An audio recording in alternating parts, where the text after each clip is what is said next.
everyone. So in today's video we are going to discuss Unit 3 of Environment and Ecology. इससे पहले हमने first unit and second unit को भी one shot में cover करा है and today we are going to cover this unit also. ये हमारी सबसे छोटी यूनिट है that is types of pollution या environmental pollution. So let's get started. यहाँ पे हमें केवल टाइप्स ऑफ पोल्यूशन ही पढ़ने हैं, वेरियस टाइप्स ऑफ पोल्यूशन और आखिर में सॉलिड वेस्ट मैनेजमेंट का एक टॉपिक आएगा. सबसे पहले अगर हम बात करें वाटर पोल्यूशन की, देखिए ये जो यूनिट है ये बहुत जनरल है. यहाँ पे आप कितना भी लिख सकते हैं बट द पॉइंट इज कि आपको एक वेल स्ट्रक्चर मेंटेन करना पड़ता है अपने आंसर में. इतना कंटेंट आपको लिखना ही है जितना मैं आपको बता रहा हूँ एंड इससे ज़्यादा या कम आप डिपेंडिंग ऑन मार्क्स. वैसे देखिए 7 मार्क्स के लिए मैं बताऊँ तो इतना कंटेंट मोर देन सफिशेंट है. अगर आप इसी को ही वेल ऑर्गेनाइज मैनर में रखेंगे तो आप आराम से किसी भी पोल्यूशन के ऊपर या सॉलिड वेस्ट मैनेजमेंट के ऊपर कोई भी टॉपिक लिख सकते हैं.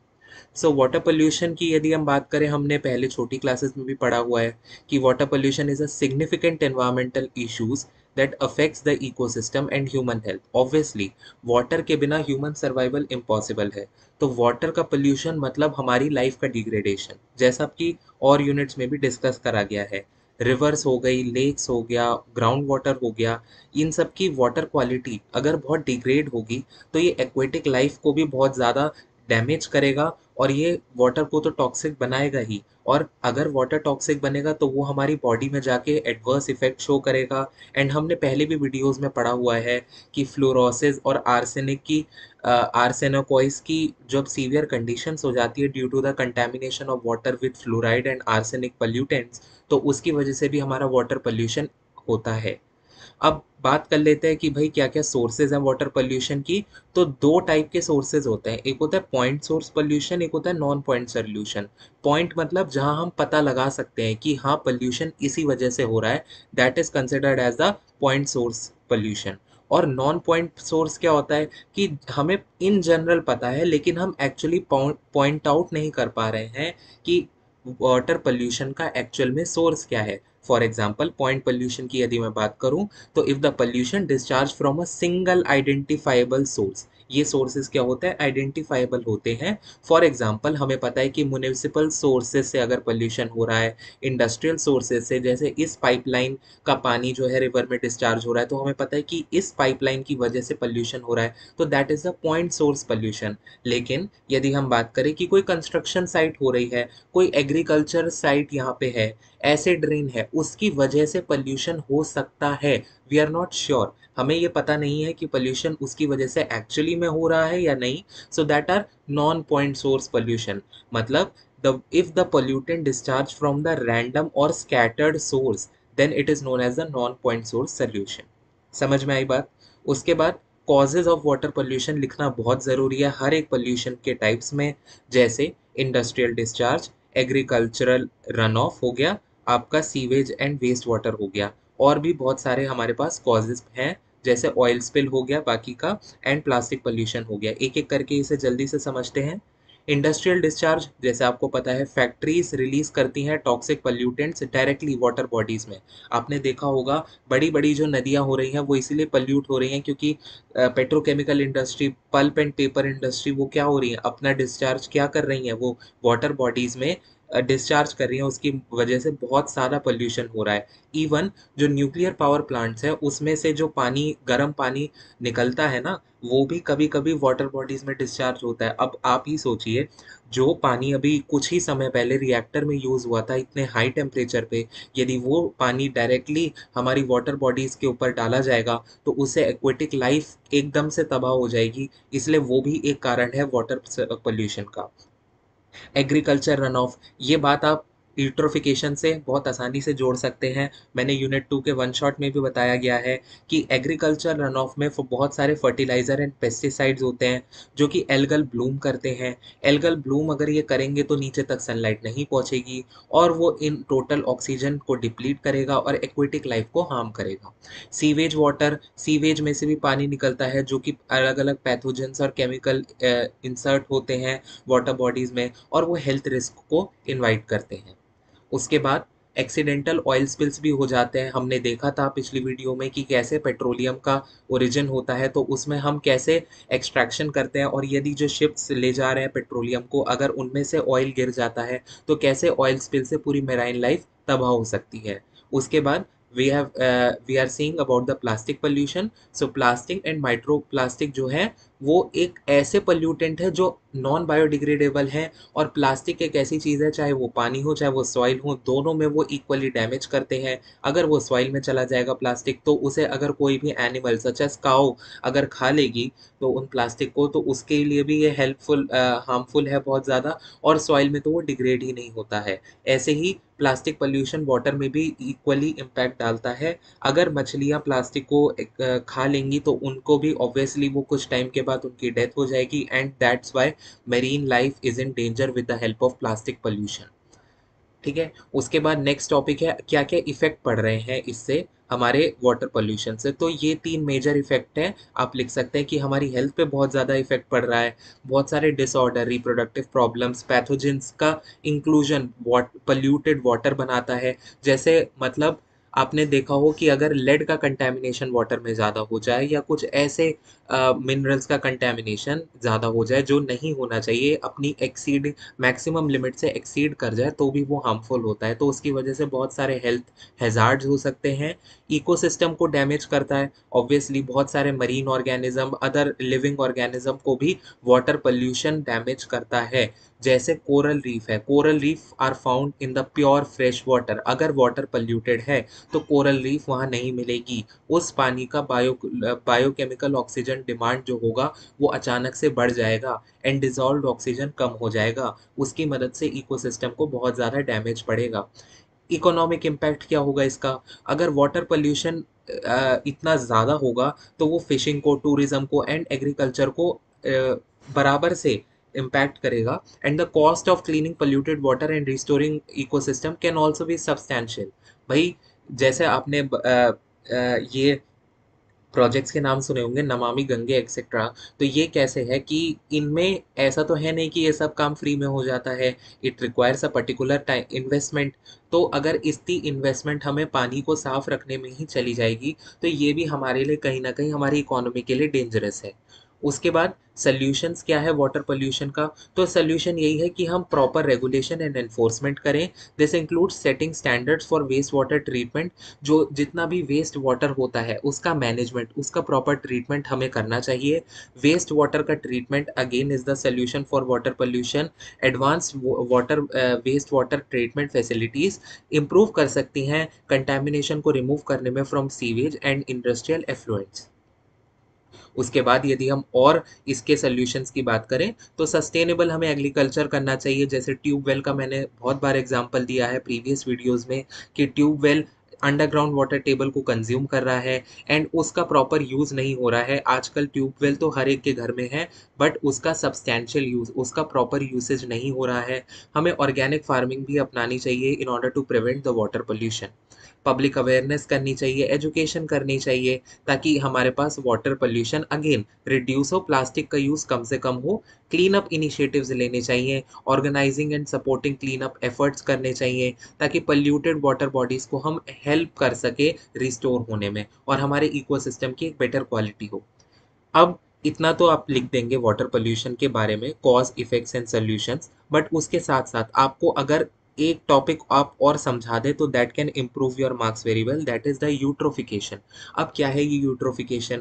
तो एक बार जल्दी से समझ लेते हैं। मान लीजिए यहाँ पे आपके पास कोई एक फार्म का एरिया है और वहाँ पे बहुत सारे केमिकल्स एंड फर्टिलाइजर्स उस फार्म में यूज़ होते हैं। अब वो केमिकल एंड फर्टिलाइजर जैसे जैसे यहाँ पे वाटर बॉडी के थ्रू रन ऑफ होगा उनका इन टू द पॉन्ड्स, उससे क्या होगा?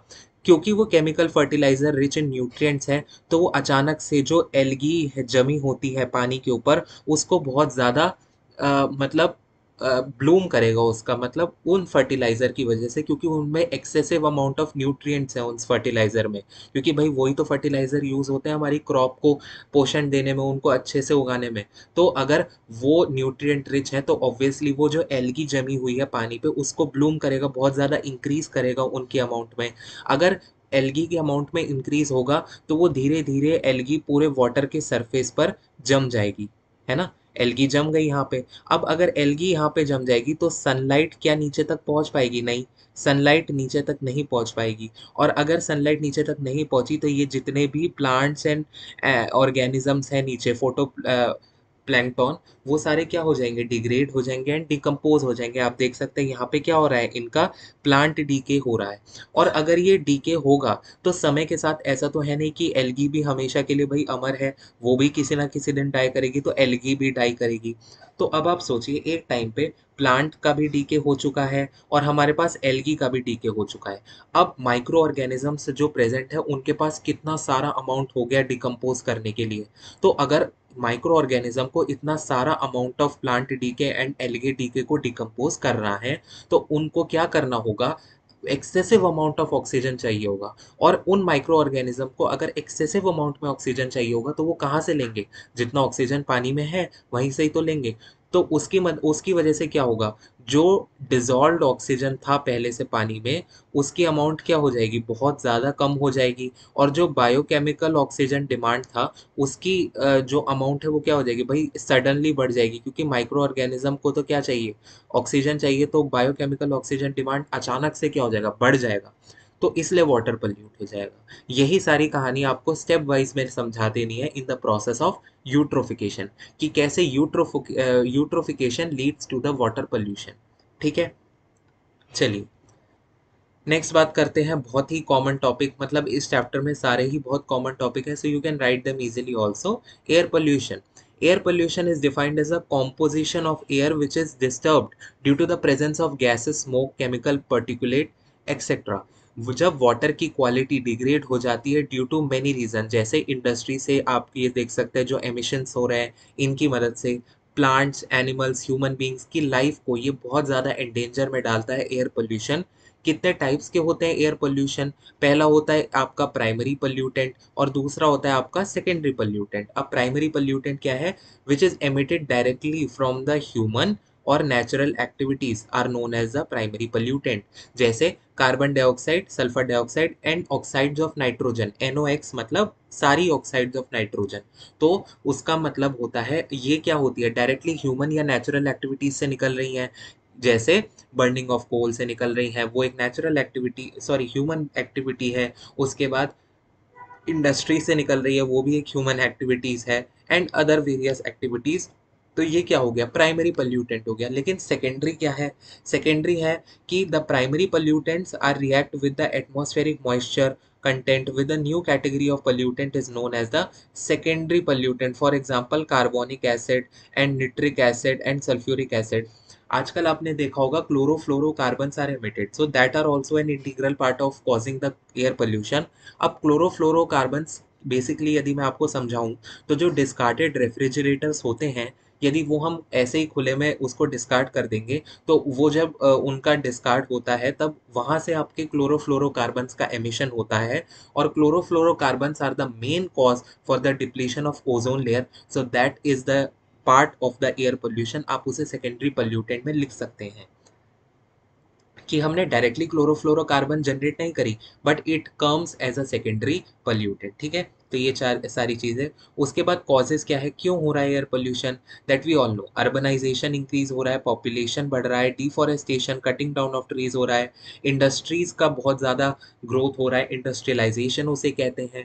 Vehicle emission is the main cause of traffic उससे air pollution. Traffic, vehicular pollution, आप मानिए अगर वेहिकुलर इमिशन को हटा दें तो we can cut down for air pollution more than 50% I guess, because vehicular emission is the main reason for air pollution.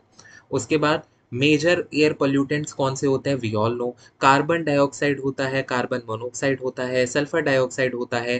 Carbon dioxide का ज़्यादा कंसंट्रेशन करेंगे तो वो बहुत हार्मफुल होगा हमारे गैस के लिए, हमारे लंग्स के लिए, हमारे बॉडी के लिए। एंड एमिशंस कहाँ से होता है? Volcanoes, industry, agriculture activities etcetera. Carbon monoxide की यदि हम बात करें तो बर्निंग ऑफ कोल में से, बायोमास के कंजम्पशन में से हेडेक, डिजीनेस और हार्ट फेलियर जैसी प्रॉब्लम्स हमें देखने को मिलती हैं। सल्फर डाइऑक्साइड कहाँ से ओरिजिनेट होता है? ऑयल रिफाइनरीज में से, वोल्केनिक इरप्शंस में से एंड केमिकल इंडस्ट्रीज में से। सल्फर डाइऑक्साइड मॉइस्चर के साथ बहुत जल्दी रिएक्ट करता है और ये बहुत सारे सेकेंडरी पोल्यूटेंट्स को भी फॉर्म करता है जो हमारी आई इरिटेंट होते हैं, और एलर्जिक रिएक्शंस भी ये कभी कभी कॉज कर सकते हैं जैसे एजमा। उसके बाद लेड की यदि हम बात करें तो tetra ethyl lead is use as a anti knocking agent in petrol. Petrol में इसका बहुत ज़्यादा यूज होता है as an anti knocking agent for smooth functioning of vehicle. ज़्यादातर व्हीकल में एक्स्ट्रा फंक्शनिंग मतलब स्मूथ फंक्शनिंग ऑफ व्हीकल के लिए हम पेट्रोल में कुछ ऐसे एजेंट्स डालते हैं like anti knocking ethyl lead का यूज़ करके, तो वहाँ से लेड का ओरिजिनेट होता है। लेड पार्टिकल जो वेहिकुलर एग्जॉस्ट होता है व्हीकल्स का, उसमें से भी ज़्यादा लेड पार्टिकल्स एमिट होता है। It is injurious for kidney as well as liver, और ये इंटेलिजेंस पावर को भी कहीं ना कहीं तक बहुत इफेक्ट करता है। लेड का अगर थोड़ा सा भी ज़्यादा कंसंट्रेशन हो जाए पानी में तो बिलीव मी ये बहुत ज़्यादा हार्मफुल होता है हमारे वाटर के लिए। Nitrogen oxides again vehicular exhaust से ही निकलता है, वोल्केनिक इरप्शन। देखिए मैं क्यों कह रहा हूँ कि vehicular exhaust are the main reason for air pollution, क्योंकि volcanic eruptions are not something जो हर रोज अगर हो रहे हैं, but vehicular exhaust are the thing कि भाई रोज हर घंटे हर मिनट कुछ ना कुछ वेहिकुलर एग्जॉस्ट हो ही रहा है। So that is the main reason. Like moisture content जो भी होता है एटमॉस्फेयर में, उससे भी हमारे पास ऑक्साइड्स ऑफ नाइट्रोजन बहुत सारी एमिट होती हैं। ठीक है, तो टेक्निक्स क्या क्या है अभी से एयर पोल्यूशन को बचाया कैसे जाए? पहले तो फिल्टर्स लगाने चाहिए, यूज़ करने चाहिए एयर फिल्टर्स। एयर प्योरीफायर्स आपने देखा होगा आजकल बहुत सारे आते हैं, लेकिन अगेन दे आर कॉस्टलियर। हर कोई एयर फिल्टर या एयर प्योरीफायर अफोर्ड नहीं कर सकता, लेकिन वो क्या काम करते हैं, पर्टिकुलर मैटर को पर्टिकुलेट मैटर को रिमूव कर देते हैं गैस स्ट्रीम में से। पल्यूटेड गैस जब इनमें से पास होती है तो वो कॉटन फाइबर्स पे डिपॉजिट हो जाती है और फ्रेश एयर आगे से निकलती है। इलेक्ट्रोस्टैटिक स्क्रबर भी एक टेक्निक होती है। Emitting dust is charged with ions and ionized particulate matter is collected on oppositely charged surface. So yes, this is also a technique, but it is generally not as popular as the filters. Scrubbers होता है, scrubbers एक बहुत अच्छी technique है that are wet collectors. They remove the aerosols from the stream of gases either by collecting wet particles on a surface followed by their removal on the particulate when it is wetted by the scrubber liquid. So basically scrubber liquid को wait किया जाता है, ये एक collectors होते हैं जिन्हें गीला करते हैं हम, और वो एयर में से एरोसोल्स के जो पर्टिकुलेट मैटर्स हैं उनको रिमूव कर देते हैं by catching them. Next let us discuss about soil pollution. अब देखिए this content is very much sufficient for your writing answer. लगभग आप 7 मार्कर क्वेश्चन तो आराम से इसमें अटेम्प्ट कर पाएंगे, एंड कुछ एक्स्ट्रा पॉइंट्स होंगे that I will cover also. Okay, so soil pollution की यदि हम बात करें, so it can be defined as an introduction of undesirable substance in the soil which can adversely effect is physical, chemical and biological properties. Source क्या है soil pollution के? पहला soil erosion होता है, एक्सेसिव यूज ऑफ फर्टिलाइजर होता है। सी, soil का भी पोल्यूशन इतना ही इक्वली इम्पॉर्टेंट है जितना कि हमारे लिए उसको कंजर्व करना है वाटर पोल्यूशन को। क्यों? क्योंकि प्लास्टिक अगर वाटर में आप डालेंगे तो वहाँ भी नहीं होगी वो डिग्रेड, लेकिन सॉइल में अगर आप डालेंगे तो वहाँ भी नहीं होगी डिग्रेड। और जो टेरेस्ट्रियल इकोसिस्टम में लिव करने वाले जितने भी एनिमल्स हैं वो भी आपकी सॉइल प्लास्टिक को इक्वली कंज्यूम करेंगे, तो सॉइल पोल्यूशन को भी प्रिवेंट करना हमारे लिए उतना ही इम्पोर्टेंट है। तो सॉइल पोल्यूशन के क्या क्या टाइप्स हो सकते हैं? तो पहले हम देखते हैं कॉजेज। सॉरी, तो कॉजेज है सॉइल इरोजन, रिमूवल और movement of top layers of soil from one place to the another is known as the soil erosion. जैसे for example let me explain you through this diagram. तो soil erosion का ये process होता है, इसमें क्या होता है, मान लीजिए यहाँ पे इस पर्टिकुलर रीजन में बहुत सारी रेनफॉल हुई। अब उस रेनफॉल के कारण जो नीचे का सॉइल था जो पहले जमा हुआ था उसका डिटैचमेंट हो गया, मतलब पानी के साथ वो सॉइल अपनी जगह से उखड़ गया आप कह सकते हैं। उसके बाद उसका क्या हुआ, ट्रांसपोर्टेशन हुआ। भाई पानी इस स्लाइड से नीचे नीचे बहेगा तो अपने साथ जितना भी उसने डिटैच्ड सॉइल करा है वो भी अपने साथ साथ क्या करेगा, ले जाएगा। ट्रांसपोर्टेशन होगा फिर सॉइल का। अब ट्रांसपोर्टेशन होगा तो सॉइल एक जगह से दूसरी जगह तक मूव करेगा, और यदि ऐसे मूव करेगा तो उनका ट्रांसलोकेशन होगा, मतलब एक जगह से दूसरी जगह पर लोकेशन का चेंज होना। और फाइनली जब लोकेशन यहाँ पे जाके सॉइल सेटल हो जाएगा तब यहीं पर ही उस सॉइल का क्या हो जाएगा, डिपोजिशन हो जाएगा। That is the process of deposition. तो ऐसे आपने देखा यहाँ पे फर्टाइल सॉइल यहाँ से डिटैच होके यहाँ से इरोड होके सॉइल यहाँ पे आया, और जो कि एक नई प्लेस है, लेकिन अब सॉइल की इतनी फर्टिलिटी नहीं रही है। So this is the whole process of soil erosion. तो क्या आप यहाँ पर ऑब्जर्व कर पा रहे हैं कि सॉइल का पोल्यूशन कैसे हो रहा है? So that is the process. So यही लिखा गया है यहाँ पे, soil erosion is a cause of the soil pollution. Due to erosion soil becomes less fertile and erosion also reduce the soil water holding capacity. अब जब ये water से यहाँ पे लोकेट हो गया है सॉइल, तो इसकी वाटर होल्डिंग या वाटर रिटेंशन कैपेसिटी भी इसकी बहुत हद तक कम हो गई है। नेक्स्ट अगर हम कॉज की बात करें तो आता है एक्सेसिव यूज ऑफ फर्टिलाइजर। कभी कभार हम अपनी फसलों को या एग्रीकल्चरल फील्ड में फसलों को ज़्यादा अच्छा उगाने के चक्कर में इतनी ज़्यादा amount of DDT and fertiliser include कर देते हैं कि उससे अ, जो हमारी फसल अच्छी उगनी चाहिए थी वो अच्छी की बजाय हमारी फसल और ख़राब हो जाती है, क्योंकि हम इतना ज़्यादा केमिकल फर्टिलाइज़र उसमें प्रोवाइड कर देते हैं। उससे फसल खराब होगी। क्यों होगी? क्योंकि वो फर्टिलाइज़र डायरेक्टली कहाँ जा रहा है? सॉइल में एंटर कर रहा है, and if soil gets polluted so आपकी फसल भी इनडायरेक्टली पोल्यूट होगी ही होगी। ओके। नेक्स्ट आता है आपका एसिड रेन। एसिड रेन क्या है? Acid rain increases the acidity of the soil which reduces the crop yield. See, this cause is very minor one. Acid rain की वजह से एसिड पोल्यूशन कहना ये बहुत रेयर है, क्योंकि एसिड रेन बहुत कम इफेक्ट करती है सॉइल पोल्यूशन को, but yes it is also a cause of soil pollution. उसके बाद सेलिनिटी ऑफ वाटर। वाटर में एक्सेसिव अमाउंट ऑफ सॉल्ट का प्रेजेंट होना वो होता है सेलिनिटी, और ये कंसंट्रेशन ऑफ सॉल्युबल सॉल्ट अगर इंक्रीज होगी तो productivity as well as quality of soil क्या होगी? डिक्रीज हो जाएगी। उसके बाद इफेक्ट्स ऑफ सॉइल पोल्यूशन क्या है? इफेक्ट में सबसे पहले आता है आपका, इससे क्या होगा? Salinity of water logging reduces the fertility and soil crop yield. उसके बाद toxic chemical present in the soil also effect the plant growth, भी इफेक्ट करेगा ये। उसके बाद soil pollution contaminated through the underground water. भाई सॉइल में अगर पोल्यूशन होगा, मैंने आपको क्या बताया था, जो नेचुरल एक्विफर्स होते हैं वो भरते कैसे हैं? जब रेन वाटर सॉइल में परकुलेट होते होते नीचे अंडरग्राउंड तक जाता है, एक्विफर्स तक जाता है, वहां पे ड्रॉप बाय ड्रॉप करके भरता है। अब अगर वो सॉइल ही पोल्यूटेड है with the help of very chemical fertiliser, pesticide, DDT वगैरह, तो जब वो सॉइल में प्रेजेंट होंगे तो अंडरग्राउंड वाटर टेबल में जो पानी जाएगा वो भी तो पोल्यूट हो जाएगा। और अगर वो पोल्यूट होगा तो अगेन वो जब ह्यूमन यूज में आएगा तब वो हमारी हेल्थ को ही एडवर्सली इफेक्ट करेगा। उसके बाद कंट्रोल क्या है? प्रिवेंट कैसे कर सकते हैं भाई सॉइल इरोजन को, सॉइल पोल्यूशन को, सॉरी। तो पहला तो सॉइल इरोजन को हमें प्रिवेंट करना पड़ेगा। ये क्या हो सकता है? ज़्यादा से ज़्यादा ट्री हम लगाएं। Afforestation is the primary solution of solving soil erosion. उसके बाद वेस्ट फ्रॉम इंडस्ट्री, जो डोमेस्टिक वेस्ट आता है वो भी हमें डंपिंग से पहले ट्रीट करना चाहिए। जो बहुत सारे डंप यार्ड्स होते हैं सॉइल में, तो उनकी हालत अभी बहुत बुरी है, तो उसको हमें प्रॉपर उनका मॉनिटरिंग होनी चाहिए, देखना चाहिए कि डंपिंग से पहले क्या क्या प्रोसेसेस हैं। That will study about the solid waste management, जो कि इसी यूनिट में एक टॉपिक है। Replace synthetic fertiliser with organic fertiliser, ये हम बिल्कुल कर सकते हैं to reduce the soil pollution. Toxic and non degradable minerals ban कर देने चाहिए बिल्कुल, इनका यूज़ बिल्कुल नहीं होना चाहिए, क्योंकि ये सॉइल में डिकम्पोज ही नहीं होते, डिग्रेड भी नहीं होते। उसके बाद recycling and reuse the 4 Rs in the soil waste, solid waste management भी हम पढ़ेंगे आगे जाके। And again the public awareness is the most important one. Public awareness हमारे पास जितनी भी ज़्यादा होगी उतनी ही हम अच्छी तरीके से इन सब सोल्यूशंस को इम्प्लीमेंट कर पाएंगे। नेक्स्ट टाइप ऑफ पोल्यूशन आता है हमारा नॉइज पोल्यूशन। नॉइज पोल्यूशन का भी आप मानिए प्राइमरी कारण जो है वो वेहिकुलर पोल्यूशन ही है, मतलब वेहिकुलर से इमिट होने वाले इतने हॉर्न्स, इतने नॉइजेज, यही मेन रीजन है नॉइज पोल्यूशन का।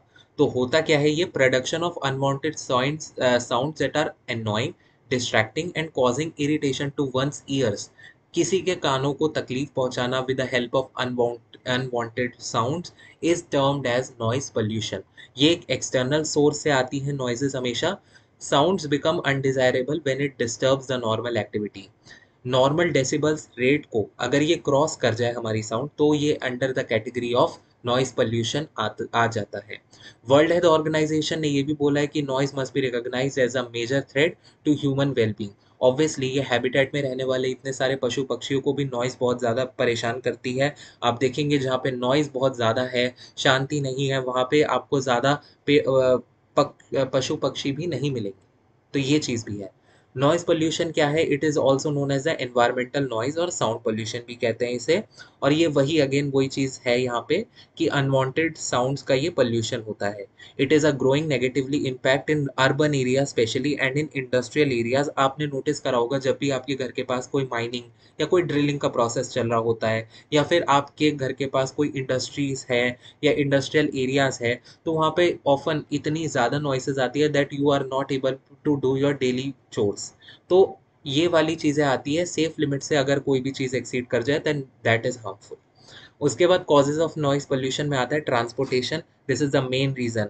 Airplanes, trains, noise pollution, vehicles, constant movement होती है, हॉकिंग ऑफ कार्स होता है, roar of aircraft engine and what not. So it causes majorly to the contributes majorly to the noise pollution. उसके बाद आपके पास आता है इंडस्ट्रियल एप्लीकेशंस। इंडस्ट्रियल एक्टिविटीज़ भी बहुत सारी होती हैं इसकी। फैक्ट्रीज एंड इंडस्ट्रियल प्लांट्स में इतने ज़्यादा जैक हैमर्स का यूज़ होता है, ड्रिल्स एंड अदर इक्विपमेंट्स का यूज़ होता है दैट आर वेरी लाउड, और वो बहुत ज़्यादा हमारे कानों को डिस्टर्ब कर सकते हैं। इनकी नॉइजेस, इनकी एक्स्ट्रा बहुत ज़्यादा बड़ी नॉइजेस भी हमारे लिए हार्मफुल होती हैं। अर्बनाइजेशन, जैसे जैसे हम रूरल एरियाज से अर्बन एरियाज में कन्वर्ट हो रहे हैं, तो वैसे वैसे हम देखते हैं नॉइज पोल्यूशन भी डे टू डे लाइफ में इंक्रीज होता जा रहा है। आजकल बहुत सारी बिजी रोड्स हो गई है, कमर्शियल जोन्स बहुत सारे हो गए हैं, तो ये सबसे ज़्यादा नॉइज पोल्यूशन से अफेक्टेड एरियाज हैं। हाउस होल्ड सोर्सेज की यदि हम बात करें, तो हाउस होल्ड में भी बहुत सारा नॉइज पोल्यूशन हम देखने को मिलते हैं, जैसे loud music etcetera. But yes, this reason is again the minor one.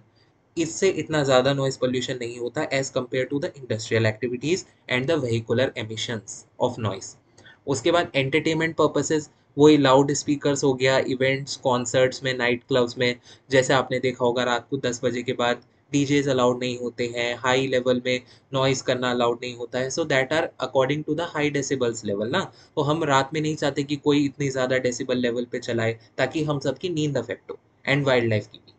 So effects of noise pollution क्या होता है? अगेन बहुत सारे हेल्थ इफेक्ट्स होता है, कॉग्निटिव इम्पेयरमेंट हो जाता है, हमारे कानों में सुनने की जो कैपेबिलिटी होती है वो कभी कभी कम हो जाती है, कंसंट्रेशन बिल्कुल नहीं होता। आप ये समझिए, अगर आप कोई एग्जाम हॉल में बैठे हुए हैं एंड पास ही में कोई एक डीजे पे गाना बज रहा है, तो you won't be able to concentrate on your exam paper. So that is the decrement in the concentration capability.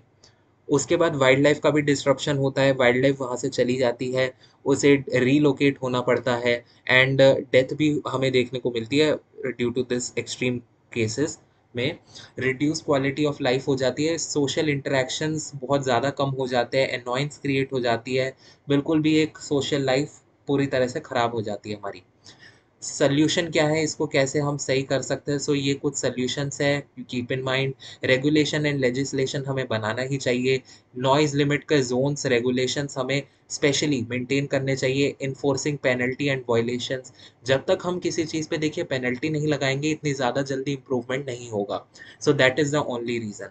उसके बाद अर्बन प्लानिंग हमें करनी चाहिए, ऐसे ही सोच समझ के हमें सारी चीज़ें प्लानिंग करनी चाहिए कि रेजिडेंशियल एरियाज़ में कोई दिक्कत ना हो किसी को ज़्यादा नॉइस से या किसी भी तरीके से। टेक्नोलॉजिकल सॉल्यूशंस भी कर सकते हैं हम, साउंड प्रूफिंग मटेरियल्स भी यूज़ कर सकते हैं बिल्डिंग्स में वगैरह, या जहाँ भी आपको ऐसा लगता है कॉन्सर्ट्स या इवेंट्स की जगह हैं, उसकी हम वॉल्स पे एक टेक्नोलॉजिकल सॉल्यूशंस के नाम पे साउंड प्रूफ मटेरियल्स का भी इस्तेमाल कर सकते हैं, ताकि यहाँ से बाहर साउंड कम से कम जाए और नियर बाय रेजिडेंशियल एरियाज़ को कम से कम अफेक्ट करे। पब्लिक अवेयरनेस होनी चाहिए, बहुत ज़्यादा पब्लिक अवेयरनेस करवानी पड़ेगी इस चीज़ को लेके कि अवॉइड करें। मतलब अवॉइड तो अगर नहीं हो सकता है तो रिड्यूस करें ज़्यादा से ज़्यादा हाई डेसिबल्स लेवल के यूसेज को। एंड मोड्स ऑफ ट्रांसपोर्टेशन में भी हम बहुत सारे ऐसे इफेक्ट जैसे साइलेंसर बाइक्स में हम यूज़ करें, तो that can affect also. Personal measures की यदि हम बात करें, तो इंडिविजुअल्स खुद से एक पर्सनल वो भी ले सकते हैं कि नॉइज़ को कम करने के तौर तरीके, जैसे रीजनेबल वॉल्यूम का यूज़ करना होस्टिंग इवेंट्स में वगैरह। तो ये सारी चीज़ें आप ध्यान में रख सकते हैं to prevent noise pollution. Next we have your solid waste management. So this is a most important topic. मतलब बाकी सारे पोल्यूशन भी पूछ सकता है, बट ये क्योंकि एक अलग से टॉपिक है इस पूरे यूनिट में, सो यहाँ से 7 मार्कर के आने के चांसेस बहुत ज़्यादा बन जाते हैं। देखिए, तो मैं आपको पहले फटाफट से ये फ्लो चार्ट की मदद से पूरा एक ओवरव्यू दे देता हूँ कि ये है क्या, फिर हम एक बार थ्योरी में जल्दी से अब चलेंगे। पहले हमारे पास रेजिडेंशियल या कमर्शियल एरियाज जितने भी होते हैं वहाँ पे वेस्ट का जनरेशन होता है। आपको पता है हर दिन हमारे पास कुछ ना कुछ वेस्ट का जनरेट होता है। उसे हम या तो ऑन साइट हैंडलिंग करते हैं, या उसका स्टोरेज करते हैं, या उसकी प्रोसेसिंग करते हैं। 3 चीज़ करते हैं हम अपने लेवल पे। लेकिन जब हम इसे वेस्ट मैनेजमेंट के तौर पे हम इस वेस्ट को एज अ इंट्रोड्यूस करते हैं इस पूरे प्रोसेस में, तो सबसे पहले उसका कलेक्शन होता है। म्युनिसिपल अथॉरिटीज़ के द्वारा हमारे जनरेटेड वेस्ट का कलेक्शन होता है। ये जो कलेक्टेड वेस्ट है, जो हमारे घरों से वेस्ट लिया गया है, ये फिर जाके क्या होता है, ट्रांसपोर्टेशन, मतलब ये किसी गाड़ियों में या फिर ट्रक्स में भर के ये सारा कूड़ा डंपिंग साइट्स तक जाता है। इसे ही कहते हैं ट्रांसपोर्टेशन। ट्रांसपोर्टेशन के बाद वहाँ पे जाके ये कूड़ा क्या होता है, प्रोसेस होता है। कि प्रोसेस कैसे होता है, बाय यूजिंग द 4 Rs। या तो इसका रिडक्शन होगा, या इसका रीयूज होगा, रिसाइकलिंग होगा, है ना, या रिकवरी होगा, डिस्पोजल वगैरह। ये हम डिपेंड करेंगे कि कौन सा मोस्ट फेवर्ड ऑप्शन है, बट स्टिल ट्रांसपोर्टेशन के बाद प्रोसेसिंग हो गया डेटा उसकी, कूड़े की। उसके बाद हम रिसाइकलिंग करेंगे वेस्ट की। तो प्रोसेसिंग करने के बाद हम कोशिश करेंगे जो रिसाइकलेबल वेस्ट है वो तो हम कर ले जाएं रिसाइकल, लेकिन जो नहीं हो सकता उसको और तरीके से उसका वेस्ट मैनेजमेंट हम करें, और उसके बाद फाइनली उसका डिस्पोजल करें। ठीक है, तो ये एक बेसिकली पूरा प्रोसेस है जो हमें समझना है inside the solid waste management, and this is the topic whole about. Solid waste management is a critical aspect of environmental sustainability of collection, treatment, and disposal of solid materials that are discarded because they have served their purpose and are no longer useful। जो हमारे लिए waste होता है, waste क्या होता है, जिस चीज ने अपना पर्पस सर्व कर दिया है और वो हमारे पास यूज की और काम की नहीं है। जैसे फॉर एग्जांपल चिप्स का पैकेट आप खाते हैं, हम खाते हैं डेली लाइफ में, तो उसमें क्या होता है, एक बार चिप्स खाने के बाद that packet is of no longer use for us, उसका कोई यूज नहीं है हमारे लिए। हाँ, वो बात अलग है, किसी और एक्टिविटीज में अगर आप उसे रिसाइकिल करना चाहें तो आप कर सकते हैं अपने लेवल पे, किसी क्राफ्ट एंड वर्क में वगैरह, बट कीपिंग दैट असाइड वो मोस्टली हमारे लिए वेस्ट ही होता है। तो उस पैकेट को हम जब डंप करते हैं और वो हम वेस्ट के तौर पे उसको कंसिडर करते हैं, तब वहाँ पे हम करते हैं जनरेशन ऑफ वेस्ट। और जब ये वेस्ट का जनरेशन होता है उसी के बाद से पूरा सॉलिड वेस्ट मैनेजमेंट का प्रोसेस शुरू होता है, starting from the municipal authorities up till the disposal of that waste. ठीक है, तो कंपोनेंट्स एक बार देख लेते हैं। यही है सॉलिड वेस्ट मैनेजमेंट। कलेक्शन, पहले कलेक्शन करेगी। तो कलेक्शन में this is the first step of solid waste management involving generating waste from the residential, या तो हमारे घरों से कूड़ा लिया जाएगा, या फिर कमर्शियल एंड इंडस्ट्रियल सोर्सेज, इन तीनों जगह से कूड़ा उठाया जाएगा। इनका एफिशिएंट कलेक्शन होगा उनके प्रॉपर ट्रीटमेंट एंड डिस्पोजल के लिए।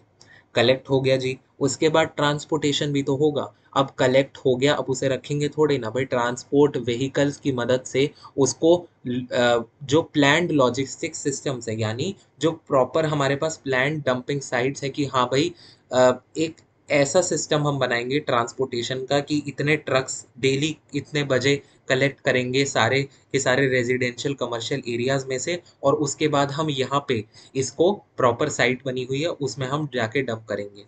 तो वहाँ पे हमारा प्रोसेसिंग एंड ट्रीटमेंट शुरू होता है ट्रांसपोर्टेशन के बाद। अब प्रोसेसिंग एंड ट्रांसपोर्टेशन में हम उसका रिसाइकलिंग कर सकते हैं, कंपोस्टिंग, इंसेरिनेशन, और या फिर मैकेनिकल या बायोलॉजिकल ट्रीटमेंट, या एमबीटीबी उसे कह देते हैं इन जनरल। तो ये क्या इंक्लूड होता है, या तो उसका रिसाइकलिंग मतलब converting the waste material into new product to prevent the waste. हमने वेस्ट को जनरेट होने से ही बचा लिया बाय रीयूजिंग देम। जैसे आपने देखा होगा बहुत बार हम आइसक्रीम की स्टिक्स होती हैं, उससे हम पहले क्राफ्ट आर्ट एंड क्राफ्ट में पेन होल्डर बनाया करते थे। सो अगर वो आइसक्रीम की स्टिक्स हमारे लिए वेस्ट होती, so that could generate a waste, but क्योंकि अब हमने उसे एक पेन होल्डर बना दिया है, सो पेन होल्डर अब हम यूज में कर रहे हैं, so that is known as the recycling. उसके बाद या तो हम ये कर सकते हैं या फिर हम कंपोस्टिंग करें। कंपोस्टिंग क्या होता है, ऑर्गेनिक वेस्ट को कंपोस्ट में हम जब प्रोड्यूस कर दें by using a soil as a conditioner. मतलब जैसे मान लीजिए वेजिटेबल पील्स एंड बहुत सारे ऐसे हैं ऑर्गेनिक वेस्ट हमारे पास है, किचन वेस्ट जिसे हम कहते हैं, तो उसको हम क्या कर सकते हैं with the help of composting की उसे मिट्टी में हम दफना सकते हैं। वो डिग्रेडेबल है, बहुत जल्दी डिग्रेड हो जाएगा सॉइल में, और उसके न्यूट्रिएंट्स को भी वो ज़्यादा एनहेंस करेगा सॉइल के। तो वो चीज़ होती है कंपोस्टिंग। ये हम अर्थ वॉर्म्स की मदद से भी कंपोस्ट को क्रिएट कर सकते हैं। So that is also a method of processing and treatment.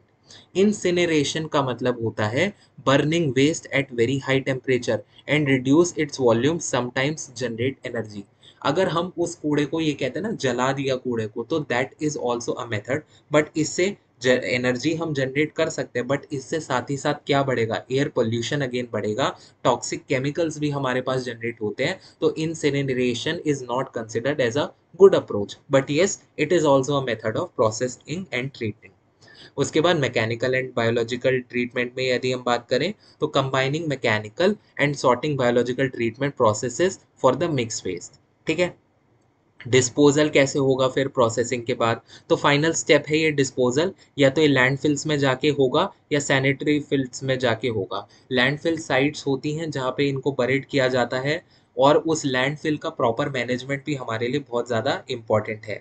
उसके बाद सैनिटरी लैंडफिल्स होती है, इंजीनियर्ड लैंडफिल्स बनाई जाती हैं specially to protect the environment, such as gas collection system to capture the methane emissions. बहुत सारे तरह के लैंडफिल्स होती हैं, तो ये चीज़ भी हम उसे डिस्पोजल कर सकते हैं। चैलेंजेस क्या क्या आएंगे हमें सॉलिड वेस्ट मैनेजमेंट में, भाई हमारा वेस्ट जनरेट बहुत ज़्यादा जल्दी होगा, बहुत ज़्यादा वेस्ट जनरेट को, क्योंकि इतने ज़्यादा हर रोज़ इतने घरों से, इतने ज़्यादा इंडस्ट्री से इतना सारा वेस्ट निकलता है कि उसको मैनेज करना एक बहुत बड़ा टास्क है। रैपिड अर्बनाइजेशन की वजह से और पॉपुलेशन ग्रोथ की वजह से इतना ज़्यादा वेस्ट निकलेगा कि उसको मैनेज करना ही एक हमारे लिए सबसे बड़ा चैलेंज है। उसके बाद रिसोर्स कंस्ट्रेंट में, मतलब limited financial and technical resources के कारण हमने, ऐसा हो सकता है कि हम प्रॉपर सॉलिड वेस्ट मैनेजमेंट को अंजाम ना दे पाएँ। इसका एनवायरमेंटल इफेक्ट भी होता है। Improper disposal and wastement of can lead to various type of pollution, जो कि हमने पहले देखे, अगेन इकोसिस्टम को इफेक्ट करेगा। पब्लिक अवेयरनेस, जब तक पब्लिक अवेयरनेस नहीं होगी, उनका पार्टिसिपेशन नहीं होगा, सो हम वेस्ट मैनेजमेंट के एफर्ट्स को ज़्यादा लागू नहीं कर पाएंगे। वही मैंने आपको बताया, 4 Rs आपको याद होने चाहिए, reduction, reuse, recycling and recover. ये चारों आर्स का बहुत इंपॉर्टेंस है। मोस्ट फेवर्ड ऑप्शन क्या है, लीस्ट फेवर्ड ऑप्शन क्या है। Reduction is the most favoured option, कि आप कूड़े को रिड्यूस करें जितना से जितना उसको जनरेट होने से, that is the most favoured. उसके बाद हो सकता है उसी वेस्ट को आप रीयूज करने की कोशिश करें, कि आपने कोई डब्बा आया, अब आप उसको फेंकेंगे नहीं, आप उसको किसी और काम में लगा लें, तो दैट इज रीयूज, रिसाइकिल कर लें उसको एंड रिकवर कर लें उस वेस्ट को। So these are the 4 Rs of solid waste management. Direct 7 marker question यहाँ से बन सकता है, so have a note on this. ठीक है, यहाँ से भी बन सकता है 7 मार्कर क्वेश्चन। उसके बाद सोल्यूशन क्या है, again integrated waste management systems को हमें लागू करना चाहिए, पॉलिसीज एंड रेगुलेशंस को बनाना चाहिए, पब्लिक एजुकेशन और उनका प्रॉपर पार्टिसिपेशन होना चाहिए, टेक्नोलॉजिकल इनोवेशन होना चाहिए, और पब्लिक सेक्टर का बहुत ज़्यादा इन्वॉल्वमेंट होना चाहिए। तो ये सारे सोल्यूशन है, लेकिन अगर मैं एक पॉइंट को मुझे सेलेक्ट करना हो, तो that is the public participation and public education. देखिए, जब तक पब्लिक का पार्टिसिपेशन हमारे में नहीं होगा, हमारे मैनेजमेंट सिस्टम्स में, तब तक हमारे लिए ये सॉलिड वेस्ट मैनेजमेंट को इम्प्लीमेंट करना बहुत डिफिकल्ट हो जाएगा। So that is the way out. ठीक है, तो ये सारे बहुत जनरल पॉइंट्स हैं, you can also right it down. And last में आप यहाँ पे एक कंक्लूजन के तौर पे दे सकते हैं कि effective solid waste management requires a collaborative effort from government, industries and individuals. Again, जैसा कि मैंने बोला कि प्रॉपर उनका पार्टिसिपेशन, उनका इन्वॉल्वमेंट बहुत ज़्यादा ज़रूरी है हमारे पूरे वेस्ट मैनेजमेंट प्रोसेस में, या किसी भी चीज़ में। By adopting the sustainable practices and innovative solution, we can reduce the environmental effect of waste and creating a cleaner, healthier world for future generations. So that is a very beautiful line for your introduction. तो इसी के साथ हमारा solid waste management topic भी यहाँ पे समाप्त होता है विद द होल चैप्टर। बहुत छोटा सा चैप्टर था, ज़्यादा मुश्किल आपको नहीं आएगी। Notes are provided in the description, you can download that. So with this our chapter is completed, unit 3 one short video. Thanks for watching, stay connected, keep learning,